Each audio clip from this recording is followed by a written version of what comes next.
Hello everybody, welcome to episode 29 of Java Game Development. My name is Oscar, and in this episode we are going to be covering sprite sheets. First off, what are sprite sheets? Well, sprite sheets are very large images containing very small images. Well, they don't necessarily have to be small, but anyway, they are images containing other images. And the way this works is you don't want to have a gazillion textures in your texture database and bind them every single time you need a texture. No, you just put all the images in one sprite sheet, save the coordinates, and then load it from there. Now there is a specialized extension that will help us do this, and this extension is called ARB Texture Rectangle. Now you probably don't know what an extension is. Well, not the definition of the word, I mean the OpenGL definition. An OpenGL extension is an extension to the OpenGL functionality. That is, well, something OpenGL core functionality can't do, but with the help of some extension you can. In this case, ARB Texture Rectangle is an extension that allows us to use textures that don't necessarily need dimensions power of 2, and what you can also do is use the texture coordinates of the actual texture. So instead of saying texture 0.5 coordinate, and that would be the center of the image, at least on the x or on the y-axis, depending on which you put that number on. Instead of saying that, you say 0, 0, as in the upper left corner of the texture, and then 640, 480 for the bottom right corner of the texture, if that's your texture dimensions. So anyway, enough of this, let's get into the application we're going to be using. This application you see right here is called TexturePacker. I'll leave a link in the description, and the developer of TexturePacker gave me a free copy, and he actually gives free copies to every developer that contributes to the community. So if you're contributing to the community and want a free copy of this program, go ahead. Anyway, let's just delete this because we needn't see this. Okay, so we have this application, TexturePacker, opened. What we want to do is select all our images which we want to put in the main image, so the sprite sheet. To do that, let's go into our project folder, and I'm going to select the stone, dirt, grass, and what was the other one? I don't know, air. Air, dirt, grass, and stone. Okay, now we're going to draw these, or drag these, into this TexturePacker application. Like that. And then you want to go to border padding and shape padding and set that to 0. It isn't on 0 by default, that's why I said that. Then you want to go to data file, go into the resource directory and select spritesheet.xml. The texture file, do exactly the same thing, only now it's .png.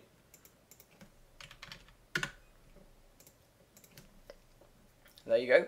And then you want to go to the data format and select generic XML. Okay, now that you've done that, you can click on publish, and this will create the sprite sheets picture. Like that. You can see air, stone, dirt, and grass. And we also need to know what, or the computer needs to know what is air, what's grass, and all that kind of jazz. So we're going to do that in the XML file, which has been generated automatically for us. So go to spritesheet.xml, and you can see we have an element called texture atlas with something called image path and the width of the height of the sprite sheets, and then we have little elements called sprite, which are called air, dirt, grass, and stone, and then each of them has coordinates to load their textures inside the big sprite sheet texture. Okay? Now, I'm using a different IDE from what you're used to. This is IntelliJ IDEA. I'm sorry if I butchered that name. But anyway, this is a great IDE. I recommend you use it. It's kind of like NetBeans in the sense that you have to give it a VM option instead of supplying the native things. You can go to my GitHub repository and then find out how that works. But I digress. Let's get back to IntelliJ IDE. Okay, so I have 3 classes set up here. The first one is sample program, which I wrote beforehand, and this is basically just a sample program. It's like it doesn't do anything, but it has a nice structure. It's pretty organized, and when I run it, it shows a window that's called sample program. Yeah. Okay, and then we have SpritesHeets.demo.java, and this has the sample program code in it. Only thing I changed the class name to SpriteSheets Demo, and now I'm going to change the title to SpriteSheets Demo as well. Okay, now the actual image loading is going to be done in a class called Imaging Tools, found under the utility package, and I've created a method called GLLoadTextureLinear, which is going to load our texture using the extension of the texture. Let's start with that. Okay, so the extension we have to use is called ARB Texture Rectangle, and we only have to use one token, so to speak, of this extension called GL_texture_rectangle_ARB. So now that said, we're going to get into the code. First thing we're going to do is say int texture is glGenTextures. So we're going to create a new texture. Then I'm going to enter a try catch clause and say, before that try catch clause, we need to do glBindTexture, GL_texture_rectangle_ARB. So instead of GL_texture_2D, we're going to use GL, yeah, you know what that is. So as a subsequent effect, we can't just say GL enable GL_texture_2D. No, now we have to say GL enable GL texture rectangle ARB. Okay. Now, is it still on caps lock? No, it isn't. And then we say texture. Okay, now what we can do is say input stream in, say is null, and then enter a try catch clause and say int or in is new file input stream location, and then just catch all the exceptions. So catch file not found exception, and say texture file could not be found.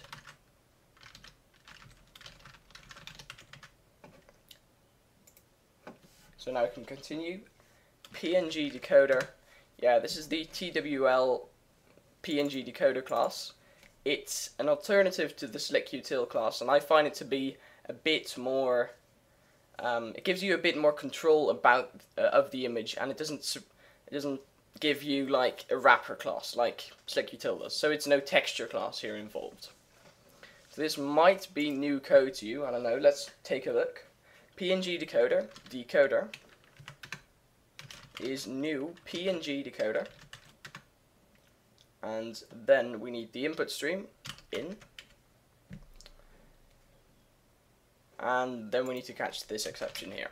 So catch IO exception,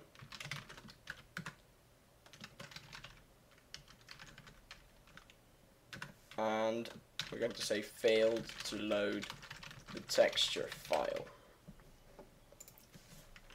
Okay. Now, what is the PNG Decoder class? Well, the PNG Decoder class is a class that will decode the PNG format for you and turn it into image data, which you can then pass to OpenGL. So what we're going to do is say byte buffer. This is going to store all our image data. Is buffer utils create byte buffer 4 times decoder dot get width times decoder dot get height. Let's see, is it recording? Yeah, it is. Okay. Oh, it would be like super stupid if it weren't recording. And then we're going to say, wait, I already did that. Sorry, now we're going to say decoder dot decode. So we're now actually going to decode the PNG format and put it in, store it in a byte buffer. So then we say buffer decoder dot get width times 4 and PNG decoder dot format dot RGBA. Okay, red, green, blue, alpha. Now, what does this mean? Well, we basically just load the image and store it in a byte buffer. What this does isn't really important. It's not really something that you need to know. If you're interested, then you can take a look at, you can just Google around for texture loading OpenGL and you'll find this stuff out. Then we're going to say buffer.flip because, well, OpenGL can't read buffers for some odd reason if you don't flip them. So now it's flipped. As a side note, you also can't read the buffer yourself. OpenGL can, you can't, because it's flipped. So I don't know why they did that, but apparently it's good for memory management or some shit. So now we can say in.close because we don't need the input stream anymore.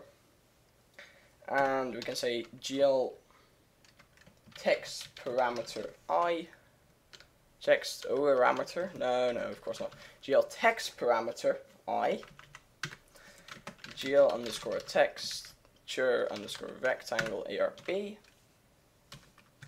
GL texture underscore mag filter, GL nearest. Now whether or not you want to do this depends on your preference. What this line does is it says to OpenGL that it wants the texture to never be interpolated, if that makes any sense. So I said GL load texture linear as the method, so what that means is I never want any making up of pixels on the texture. I want the texture to be 100% authentic. If you don't want that, then you can say GL underscore linear. This means, oh yeah, the GL underscore nearest is very suitable, very suited to pixel art. Since I only have 8x8, or wait, not 8x8, 32x32 pixel textures, yeah, that's probably pixel art.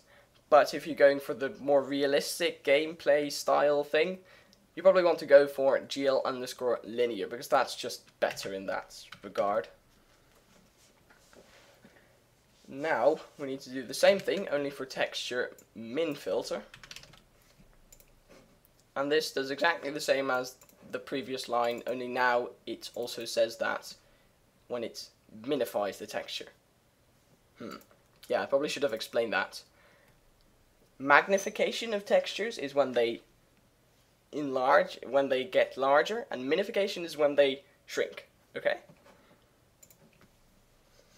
Now, GL text image 2D, very interesting stuff coming up here, because this is where we actually store the image in OpenGL's data pool.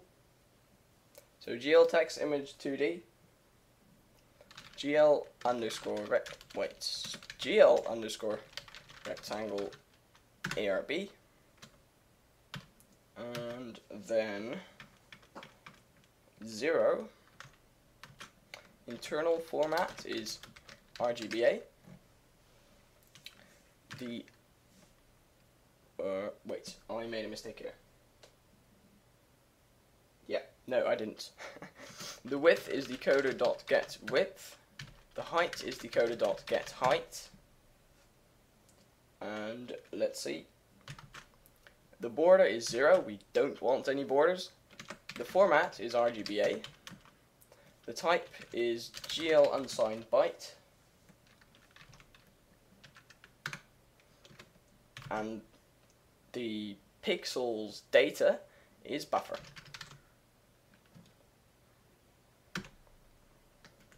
And now we can unbind the texture, but for good measure we're just going to do that outside of the try catch clause. So like that. Then we can return the texture. Oh, textire. I wonder if that's a proper English word. Probably not. Okay, so that's everything there is to it for imaging tools, GL load texture linear, the loading of the sprite sheet, at least the image part. Now we can get into the actual image part, if you will. I mean the image rendering part. Was probably really vague just then. Okay. Set up states. We're going to enable GL texture rectangle ARB, and it isn't statically imported. So let's do that. There we go. Now it should work. And let's see. Okay. Now we're going to create some variables to store our stuff.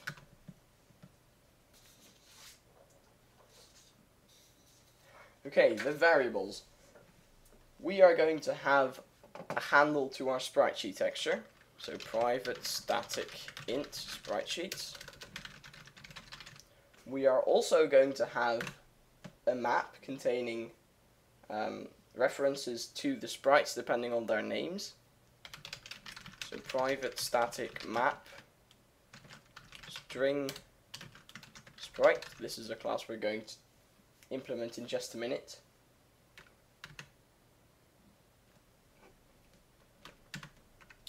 And we're going to say name is sprite map, and then say is new hash map string sprite, and of course we want to use java.utilmap. Okay, private static sprite current sprite. I feel like I haven't explained something enough. Okay, so we need a handle to the texture of our sprite sheet. Then we need a map of all the references to our sprites, and this sprite thing is a class that I forgot to make. So yeah, here is the sprite class. It contains a name, and it contains all the things you basically saw in here. So the X, Y, W, H, the name, contains all these things, so it's basically just a data class. If you want the exact source code for this, check out the description. There will be a link to my GitHub repo. Now you can find this. Okay, back to the code. Private static sprite current sprite. This is the sprite that we're currently working with. This is not really something specific to sprite sheet development, but for this application I want to create an application where you can press 1, 2, 3 and 4 on your keyboard, and then it will show textures from the sprite sheet. Okay, now we're going to say private static final string sprite sheet image location, and we're going to say res/sprite sheets.png. Do the same, but then for the XML, so XML and XML again. XML again, that sounds like a word. Okay, and then we can go into our setup sprite sheets method, which we haven't created yet, to set up our sprite sheets. Wow, that was really interesting name. So set up sprite sheets. Let's go to set up sprite sheets, and let's see, where do I have that method? Oh yeah, here it is. Okay, so now we're going to load the XML file using JDM. If you don't know how to use JDM, go to episode 11 or the JDM tutorial I created, or just Google around. Probably find that out by yourself as well. So set up sprite sheets. Sprite sheet is imaging tools dot GL load texture linear sprite sheet image location. And then we have our image loaded, so now we can get on with the XML. Sax builder. Builder is new Sax builder. See, does have no, doesn't. Enter a try catch clause. Say document is builder.build new file spritesheet underscore XML underscore location, and that's everything we need. Okay, we want to use, of course, the JDM version of documents and catch the JDM exception.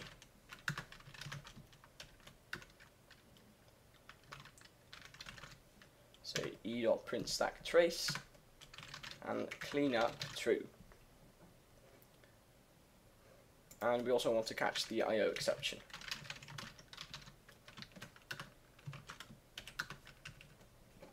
What this clean up true thing does is it destroys the display, and we should probably also delete the texture here. And it exits the system.exit, and depending on the Boolean parameter, it exits as a crash or as a no crash.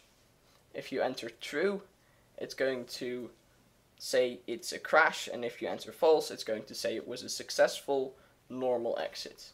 Since it was a crash, we're going to say clean up true.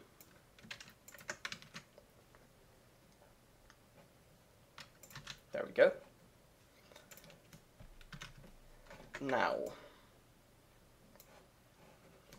let's create this full screen. Element root is document.getRoot elements. I'm sorry if I'm just saying what I'm typing here and I'm not really explaining, but that's because I've already, explained this JDM stuff and I don't want to explain it again. Objects, sprite objects, root.getChildren. So now I'm iterating over every object in the XML file. So it's going to go like this. So first this one, then this one, then this one, and then this one. And then say elements, sprite elements is elements sprite object. Since sprite object always seems to be an element, I don't know why they didn't put this as type element, or rather put this as type element list or something. And then say, wait, I already did that, sorry. String name is sprite elements dot get. No, not get name, that would be the obvious choice, but it's never going to be obvious, so get attribute value n. Now we're going to get the attribute value of parameter n. Don't know if this is called a parameter. I'm sorry, I'm not an XML expert. Anyway, so n is air. In this case, it's going to be air. And now we can parse all the x, y, w, and h variables. So int x is sprite element dot get attributes x dot get int value. Do the same for w, y, and h. So y, w, h. By the way, w is the width and h is the height. Okay. And then we can say sprite. Sprite is new sprites. we need the name, X, Y, width and height. And then we can put this sprite into our sprite map. So put the key will be the name of the sprite, and the value will be the sprite. And now we have our sprites loaded into an XML file. Pretty cool, isn't it? Okay. Now, what's next? Let's actually go and see what this does. Probably doesn't do anything. It should do... Yeah, that's probably what it's supposed to do at this current time. Let's just try and render something. No, you know what? Let's just go into the setup matrices method and create our matrix. So GL matrix mode, GL underscore projection, to switch to the projection mode so we can call GL ortho and stuff. And you know what? We're just going to use a orthographic presentation where 0x, 0y is the center, -1, -1 is going to be the bottom left, and 1, 1 is going to be the upper right corner. So 1, 1, 1, 1, z near. Is this really important? Probably not. Let's just put something like this. And then say GL matrix mode, GL underscore model view. By the way, a tutorial about matrices is coming up shortly, so if you don't understand how this works, then keep an eye out for my subscription box. For your subscription box with my videos in them, rather. Okay, now, if we render something, let's just render a triangle and see if that works. GL begin, GL underscore triangles. Forgive my use of immediate mode, it's just so easy.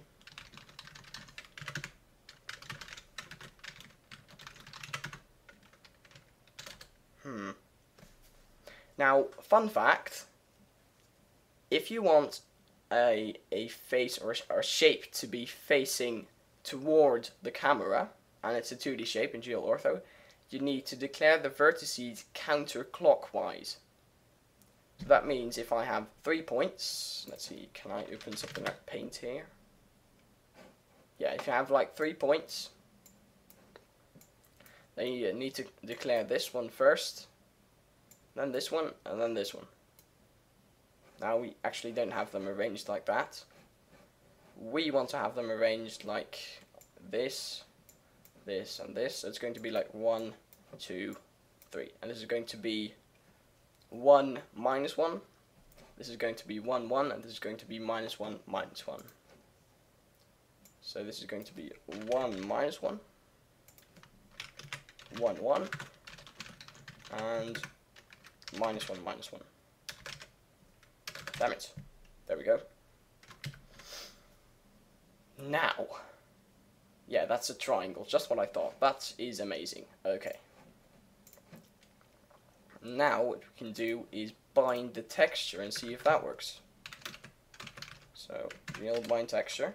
And remember, this is not a texture 2D. This is a texture rectangle ARB. No, we call it sprite sheets. Delete this. And then unbind the texture when we're done rendering. And then we can call texture coordinate calls. So remember, with the GL underscore texture underscore rectangle underscore ARB method, we need to do something different for the texture coordinates. Namely, we need to specify 0, 0, and then something like 32, 0. And then something like 32, 32. Now this is going to be all messed up because it isn't like a quad. So here. Yeah, that's apparently the air. If we turn this into 64, we're probably going to see a bit of the entire sprite sheet. Like that. Yeah, okay. So that's what OpenGL texture coordinates can do for you. Pretty interesting. Now, what else can we do with him? Well, let's just go to the logic. No, wait. The input. I'm sorry, I'm just off today. Input, and create our things there. So we're now going to handle all our input that we need for our program. So let's go and type there. While keyboard.next, if keyboard.get event key state, switch keyboard.get event key, and then we're going to fill in our different cases for our different keyboard keys right here. Let me explain this. So this is the way of handling input in an event-driven way.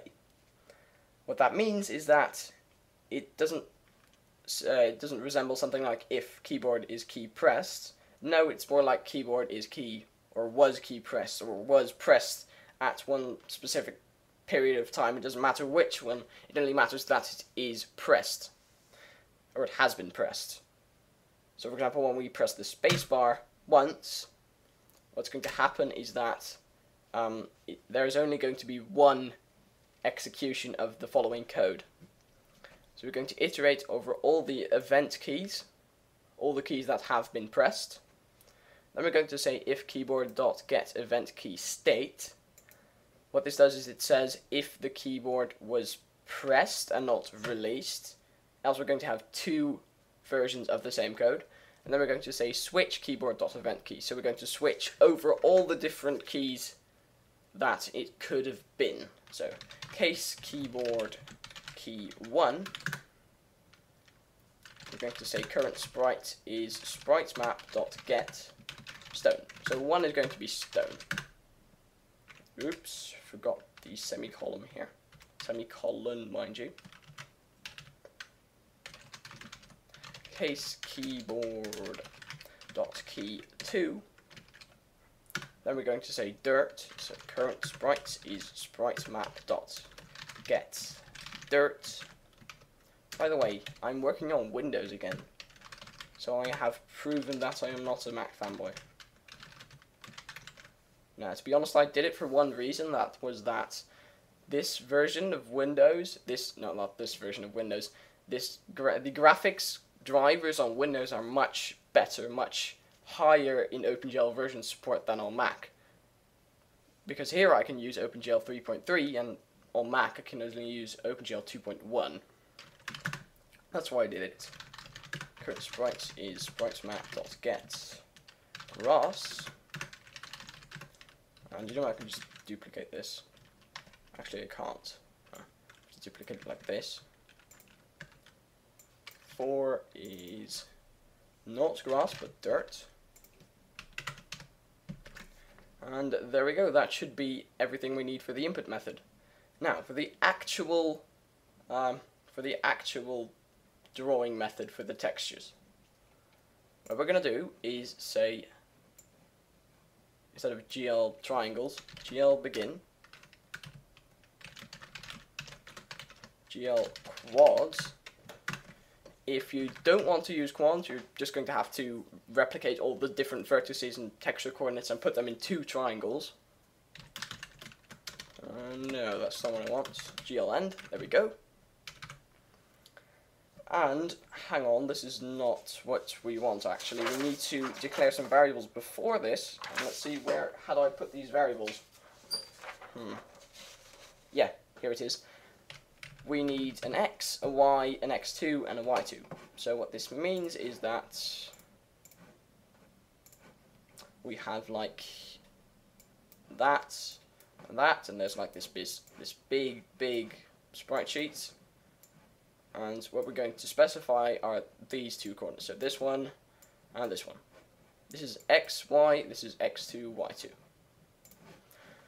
Okay, int x is, let's see, current sprite.get x, int y is current sprite.get y, int x2 is current sprite.get x2, no, that's actually not. It's current sprite.get x plus current sprite.get width, int y2 is current sprite dot get y plus current sprite dot get height. Okay, now this should be fairly straightforward. We have our x, and then when we add the width to it, it's going to end up here. Not really there, but like there. Okay. Now we can draw the quad. Okay, so let's see. Get this code back. No, not that one. Here, this one. I'm actually using paper printed coder, if you haven't noticed already. Yeah, that's how I like to remember things from my tutorials. Anyway, GL text chord 2f xy, then say GL vertex 2f -1 1, and duplicate this. Just delete this and say x2y. Instead of -1 1, I'm going to say +1 1. I should probably explain this as well. Okay, so what we have, our first vertex with our first texture coordinates is -1 1. -1 is like this side, and 1 is like the top. So it's going to be this here, and this is going to be x y. Okay. Then we have our second texture coordinate. Remember, we need our faces, our vertices to be counterclockwise. It's going to be 1 1. This doesn't seem to be counterclockwise. We'll invert it later on. Okay, so x2y, and you can probably, no, not x2, no, that's just all wrong. I mean x2y, like that.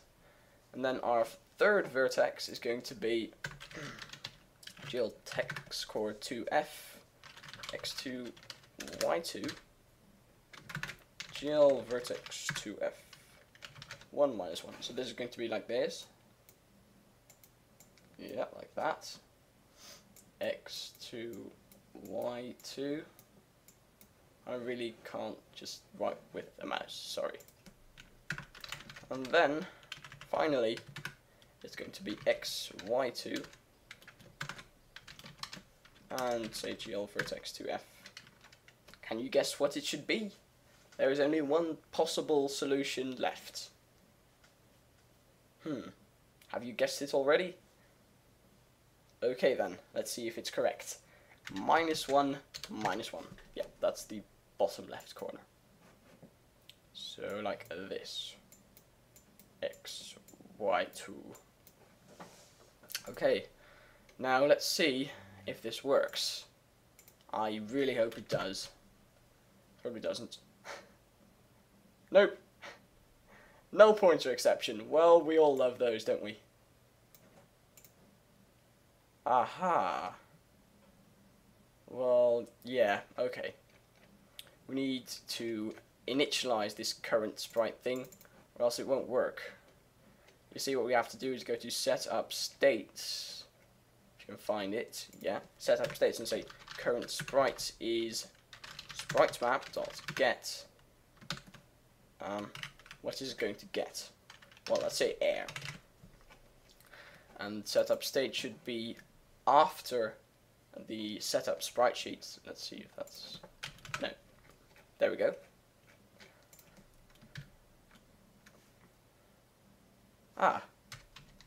Well, isn't that beautiful? You know, we should probably change the window dimensions to have x and or width and height be equal. Then it's much nicer. Okay, so that is our sprite sheets demo. Let's check this. If we had, you know, let's just look at the input method. 1 is stone, 2 is dirt, 3 is grass, and 4 is dirt. Well, I was just about done here, but we need to do one more thing. We need to invert the order of these vertices, because now it's clockwise, and we want it to be counterclockwise, because we want it to be front facing, so we can then cull the backside. So what we're going to do for that is say, you know what, let's just do some random stuff and see if it works. There we go. Oh, it does work. And probably haven't explained culling yet in detail, so I'm going to do that right now. Go to setup states and say GL enable